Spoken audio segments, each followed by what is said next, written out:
गाय की कुर्बानी पर मुग़ल शासक बाबर और बहादुर शाह जफ़र ने बहुत पहले ही पाबंदी लगा दी थी।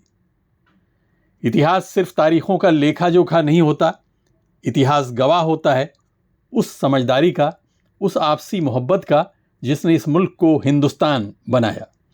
आज जब हम मुड़कर देखते हैं तो अतीत के पन्नों से एक ऐसी गूंज सुनाई देती है जो हमारे बीच की दीवारों को गिरा देती है। ये बात तब की है जब मुग़ल सल्तनत की नींव रखी जा रही थी।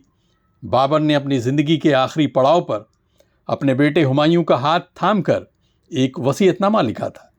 उस वसीयत में लिखा था कि बेटे, हिंदुस्तान की रूह को समझना, यहाँ के लोगों के दिलों पर राज करना है तो गो हत्या पर पाबंदी लगाना, क्योंकि गाय इस ज़मीन के बहुसंख्यक हिंदुओं की आस्था का, उनकी श्रद्धा का केंद्र है।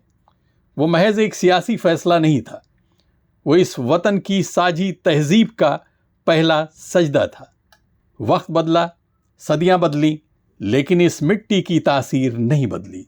साल 1857 का वो दौर याद कीजिए जब फिरंगियों के खिलाफ देश अपनी आज़ादी की पहली लड़ाई लड़ रहा था। अंतिम मुग़ल बादशाह बहादुर शाह जफ़र ने उस नाजुक मोड़ पर भी एक ऐतिहासिक हुक्मनामा जारी किया। उन्होंने गोवंश की हत्या पर मुकम्मल पाबंदी लगा दी। क्यों?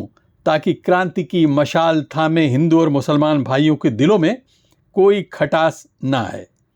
उन्होंने साबित किया कि मुल्क की एकता किसी भी मजहबी रिवायत से कहीं ऊपर है। और फिर आया वो लम्हा जब आज़ाद भारत का संविधान लिखा जा रहा था।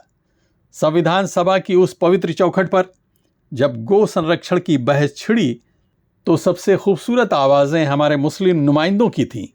उन्होंने खुले दिल से, बड़े फ़ख्र के साथ कहा, अगर हमारे हिंदू भाइयों की भावनाएं गाय से जुड़ी हैं तो हम बकरीद पर गोवंश की कुर्बानी को सहर्ष छोड़ते हैं।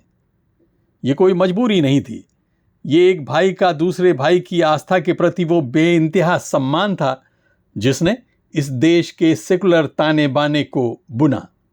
आइए एक बार फिर से हम केंद्र सरकार से गौ माता को राष्ट्रीय पशु घोषित करने की मांग दोहराते हैं। आज का वक्त हमसे यही तकाजा करता है। ये इतिहास हमें सिखाता है कि मजहब तोड़ता नहीं, जोड़ता है। आइए अतीत के इन सुनहरे पन्नों को फिर से जिएं, जहां दिलों में फासले नहीं बल्कि एक दूसरे की आस्था के लिए बेपनाह मोहब्बत और आदर था, क्योंकि यही तो है असली हिंदुस्तान। Abid Naqvi, press 9 news, Mumbai.